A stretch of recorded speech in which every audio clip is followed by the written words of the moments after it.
సిద్దిపేట జిల్లా గజ్వేల్ నియోజకవర్గంలో గజ్వేల్ ప్రజ్ఞాపూర్ మున్సిపాలిటీ పరిధిలోని 9వ వార్డులో మాజీ వార్డు మెంబర్ శ్రీనివాస్ ఆధ్వర్యంలో 9వ వార్డును పరిశీలించారు. కాంగ్రెస్ నాయకుడు మాజీ వార్డు సభ్యుడు ఇందిరమ్మ కమిటీ సభ్యుడు గాజుల శ్రీనివాస్ ఆధ్వర్యంలో కాంగ్రెస్ నాయకులతో కలిసి సిద్దిపేట జిల్లా గజ్వేల్ ప్రజ్ఞాపూర్ మున్సిపల్ పరిధిలోని 9వ వార్డులో పర్యటించారు. Gajwel market committee vice chairman Sardar Khan, Gajwel పట్టణ కాంగ్రెస్ పార్టీ ప్రధాన కార్యదర్శి నక్కా రాములు గౌడ్, గాజుల శ్రీనివాస్ పాల్గొని మాట్లాడారు.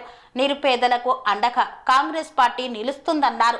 ఎన్నికల్లో ఇచ్చిన హామీ మేరకు 6 గ్యారంటీలు దశల వారీగా నెరవేరుస్తుందని, ఇల్లు లేని నిరుపేదలకు ప్రజా పాలనలో దరఖాస్తులు పెట్టుకున్న వారికి ఇంటి నిర్మాణం కోసం 5 లక్షల రూపాయలు ప్రభుత్వం అందజేస్తుందని, ఇంటింటి సర్వేకు వచ్చిన అధికారులకు లబ్ధిదారులు సహకరించాలని కోరారు. బీఆర్ఎస్ పార్టీ కేవలం మాటలకే పరిమితమైందని, కాంగ్రెస్ పార్టీ ప్రజా సంక్షేమ పాలన చేస్తూ అందరి మన్నన పొందుతుందని పేర్కొన్నారు.